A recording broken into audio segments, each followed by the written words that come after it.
Hey, shalom everyone.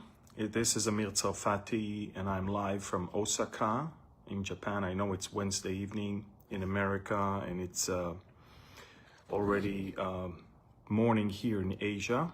But the news are coming all the way regarding an attack on Iran that was canceled by President Trump. Israeli attack that President Trump basically decided not to allow next month.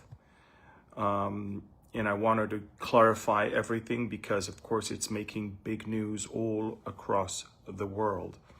So again, I'm here in Osaka. We're going to have a huge event this Saturday, huge in Japanese terms. Of course, we're expecting 500 people here. But again, the news that the New York Times broke just a few hours ago, and it's all over Israeli sites and also in America, are basically that President Trump decided or told Israel that they cannot attack as early as next month the main Iranian nuclear sites due to his will to exhaust the negotiations option first, the deal first. By the way, this is not, it's big news for the New York Times, and let me make it very clear. The New York Times will never report something with good conscience. What they do, they report, and they do the same thing as the Haaretz newspaper in Israel. They are progressive left, so everything they report is to first and foremost harm the regime that is conservative. If the regime would have been liberal like the previous one, they would have said different things. But so for the, you have to understand to begin with, who is reporting and how they report. When Netanyahu was invited to the White House urgently a couple weeks ago, this is exactly what he heard from President Trump. He wasn't surprised at the Oval Office when President Trump said, we're going for direct talks with Iran. He knew that President Trump took the decision, and President Trump wanted to explain to Netanyahu why he is going that route. There are two major camps in the U.S. administration right now. There is the more dovish and the more hawkish. The dovish is, we're talking about Hegseth, and we're talking about Vice President, and apparently the President, of course, saying, let's first exhaust the efforts for a deal. And then we can always go to the other option. The more hawkish is Mike Waltz and Rubio. This is exactly why the Iranians didn't want Rubio to conduct the negotiations with them, because they knew exactly what a hardliner he is when it comes to the nuclear program.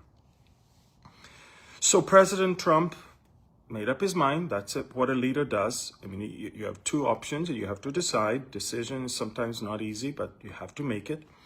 And he decided, I'm going to give a chance to a deal that the Iranians may not like, but they probably will prefer it over a war. And so the negotiations right now are basically on complete halt of all Iranian nuclear activity, which means all nuclear activity, not some. That means all centrifuges will have to stop. All sites will have to be dormant. All uranium, enriched uranium will have to leave Iranian soil. And you know that this is the deal because the Iranians began a barrage of leaks saying, we will never give up our right to enrich uranium. We will never do this. This is our right, blah, blah, blah, blah, all of that. President Trump simultaneously is sending unprecedented forces to the Middle East and to Israel. Just yesterday alone, 5 large U.S. military cargo planes landed in Nevatim Air Base with more and more anti-missile defense systems and more bombs and some weapons. So basically, we are watching an interesting thing where they're walking towards negotiations with the knowledge that it would be probably 98% sure that the Iranians will not accept the terms. And therefore, for the 2% they might accept it, President Trump is willing to give it a few more weeks. Now, why am I saying weeks and I'm not saying months and I'm not saying years? You need to understand something. The Iranians have time. That's something Trump doesn't have, or we don't have. The Iranians have time. They are totalitarian dictatorship that will crush all opposition, kill people, lock them up, torture them, and hang them in the city square. That's not a democracy. So they know that as far as they're concerned, they know how to remain in power. But they know another thing. Trump might not stay president 3 years from now, or 3.5 years from now. So all they need to do, and Netanyahu might not be prime minister 2 years from now. All they need to do right now is to stall, is to drag their feet, is to say, okay, let's talk today, let's talk next week. There was a misunderstanding, so 2 weeks from now, we'll get back to you, and 3 months from now, we'll may be able to do this, and 5 months from now. This is their tactic. So Netanyahu, when he came to Washington, and he heard that Trump made up his mind about going first to try a deal.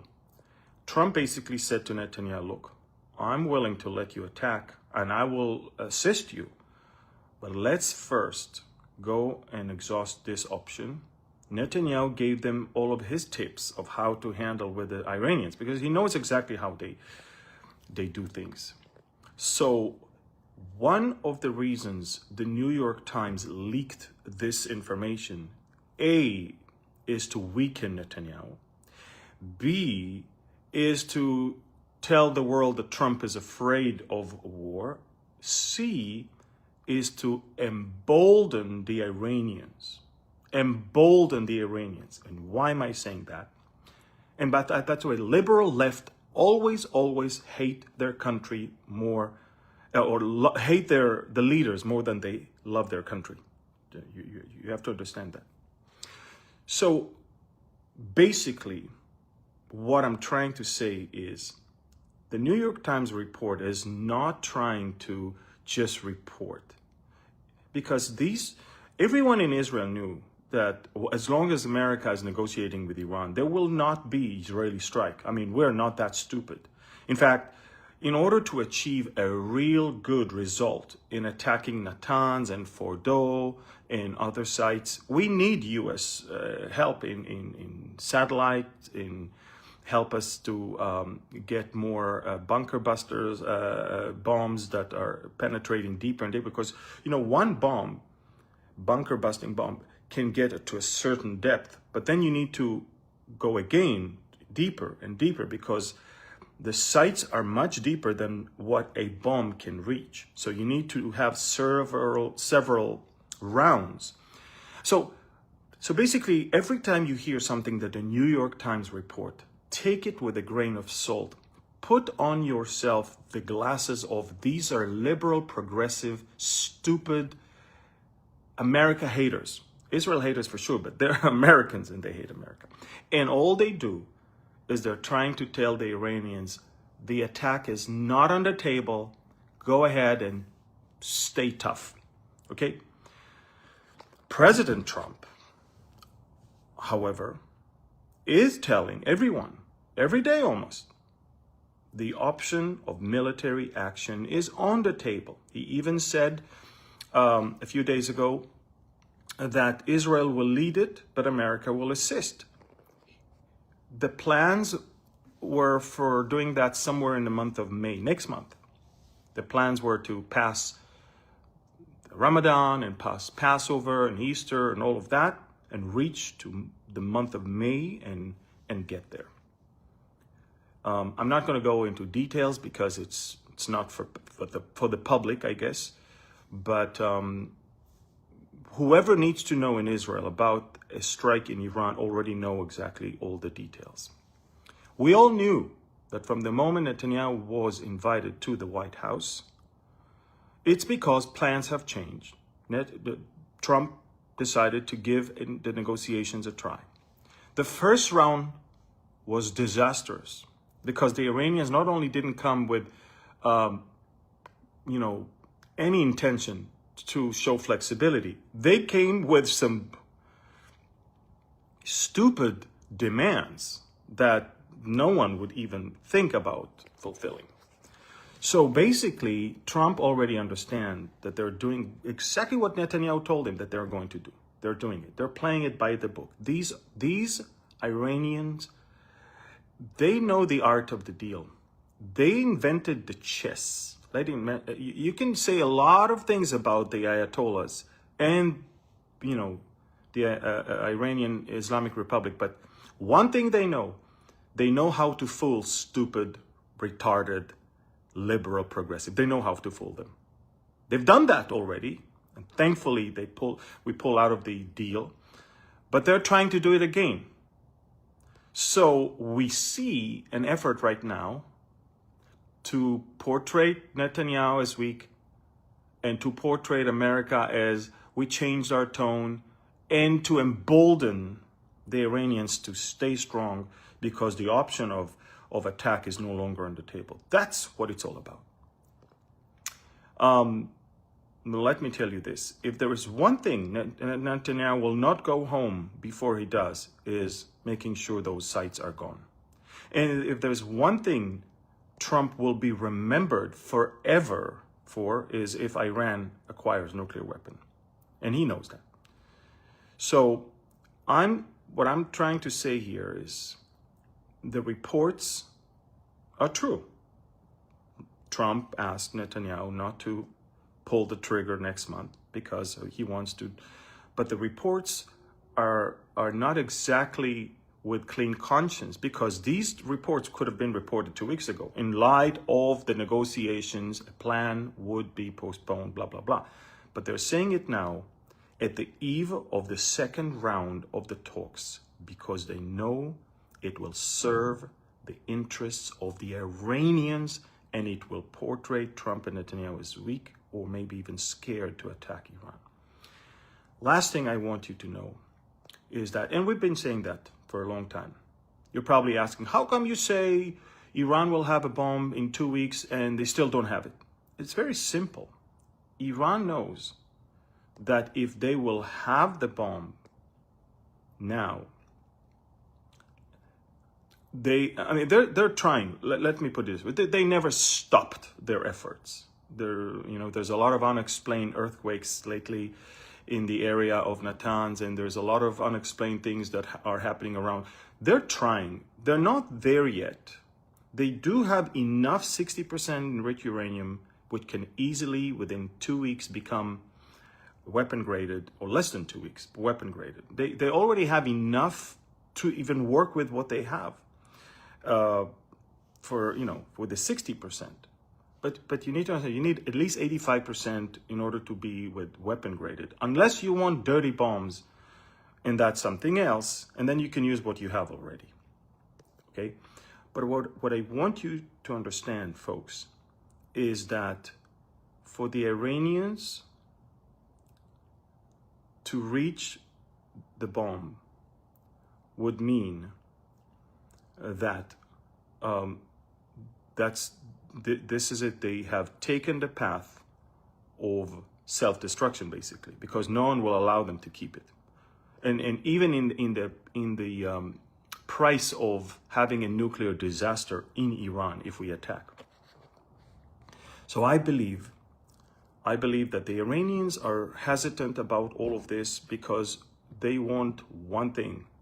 They want Netanyahu and Trump to be gone So whatever they'll do will go quietly without any military action taken against them. They know that Europe is weak. They know that you can easily buy them, especially now. They know that Russia is their friend. They know that China would gladly do business with them. The biggest problem for Iran right now is Netanyahu and Trump. And so they count on the liberals, progressive liberals in Israel and in America to topple the two regimes, or to at least not vote for them again. So they will reach a point where they can do whatever they want. So the window that we have right now is a window of literally months. If you ask me, it's actually weeks.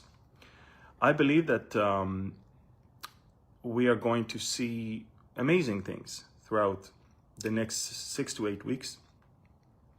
And I believe that the trip of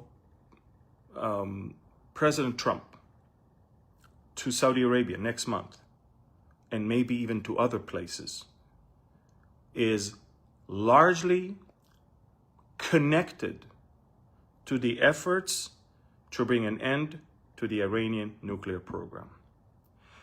Saudi Arabia is super afraid of Iran. You need to understand something. If there is one country Iran hates more than they hate Israel they hate. It's an ideological thing, but it's not a religious commandment for them as much as a religious commandment for them to rule the Islamic world. They need to be the leader of the Islamic world in order to dictate Islam all over the world. And for them, Saudi Arabia is a great, great enemy that they need to get rid of. The Saudis already felt the hand of Iran when they attacked them in their oil installations of Aramco, of the Arab American Corporation in Saudi Arabia, during the last term of President Trump. So the Saudis need to know that Iran is no longer a power that can breach nuclear weapon. All the rest of the Sunni countries need to know that Iran is defused. And one by one, like dominoes parts, they will fall from the effort to bring about an end to Israel and actually be added to the Abraham Accords to have, if not peace, at least normalization with Israel. We're talking about, Saudi Arabia. We're talking about maybe Oman. President Trump called the Omani leader yesterday. And we're talking about Syria and Lebanon, and we're talking about also Indonesia, the largest Muslim country on planet Earth. So remember, when you hear reports from the New York Times, always, always, always remember. Same thing with Haaretz in Israel. Haaretz in Israel is anti-Semitic. Let me tell you something. These are people who don't care about Israel. They care about toppling Netanyahu and completely erase the Jewish identity of the land of the Jews in Israel. They hate anything that has to do with God in the Bible, but they hate it.